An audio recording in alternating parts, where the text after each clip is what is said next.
Hello and welcome to ASM Juice, where we serve you with the top sustainability stories of the week. My name is Lucy Kate Ndumi.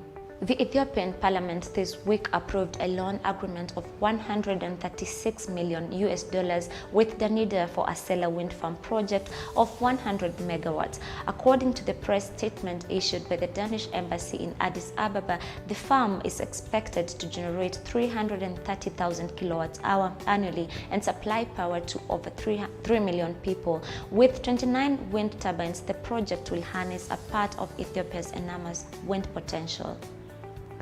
The political objective is to provide access to electricity for the entire population, with 65% from the grid and 35% from solar off-grid technologies. Ethiopia has cooperated with the Danish government since 2017 on the development of the country's capacity in green energy. Egypt is preparing to sell its first ever green bond in a push to seek more ways of widening its sources of financing and investors. Egypt hopes to raise $500 million from the issuance.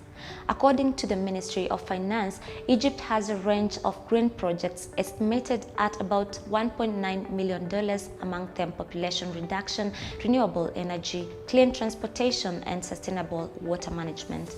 According to the Finance Minister Mohamed Mait, the Sovereign Green Bond Program will help Egypt raise capital from investors who care for both environmental and financial returns.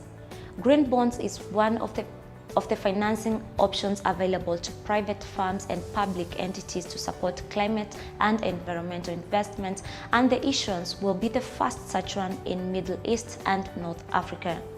Either Kenya's Amina Mohamed or Nigeria's Ngozi Okonjo-Iweala could become the World Trade Organization's next Director General, first female and first African leader.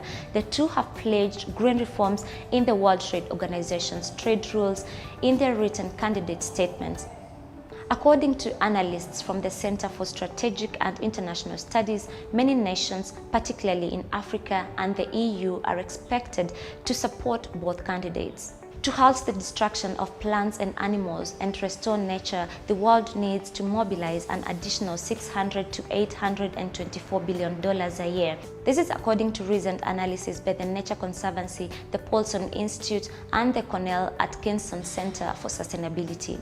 Despite calls on governments to significantly step up contributions to halt the decline of plants and wildlife, only a handful of countries committed to increase their financial flows to protect nature. During the pledging conference for governments, businesses, and philanthropic organizations to boost financial commitments for the protection and restoration of nature, 64 political leaders pledged to transition to sustainable patterns of production and consumption and to end subsidies and incentives harmful to nature, biodiversity, and climate change, and increase those with a neutral or positive impact.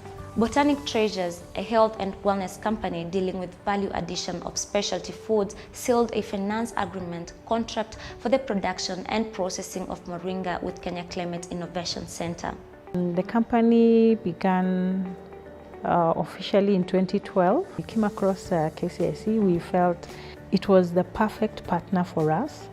Being able to transform people's livelihoods, impact the climate, because if you were to live in a house built in a forest of moringa, you'd be breathing the best and the cleanest air in the whole world. Growing organically has been quite a long journey, and that has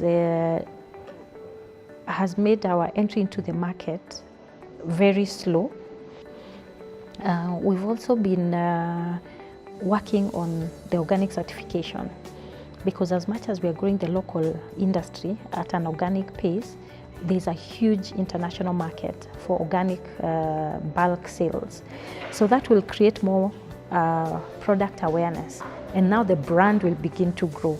It's the best thing for Botanic Treasures to move from just that organic growth to now some sustainable growth, because we activate the market, then the farmers must produce more, And so their livelihoods are transformed, the client's health is transformed, and Botanic Treasures is growing. The social enterprise has empowered over 300 smallholder farms to grow Moringa oleifera, a highly nutritious vegetable plant. The enterprise produces nutritional supplements and fortified foods that combat malnutrition and degenerative diseases and support food security. Thank you for being part of the ASM Juice. You can also find us as Africa Sustainability Matters across all social media platforms. I have been your host, Lucy Kate Ndumi.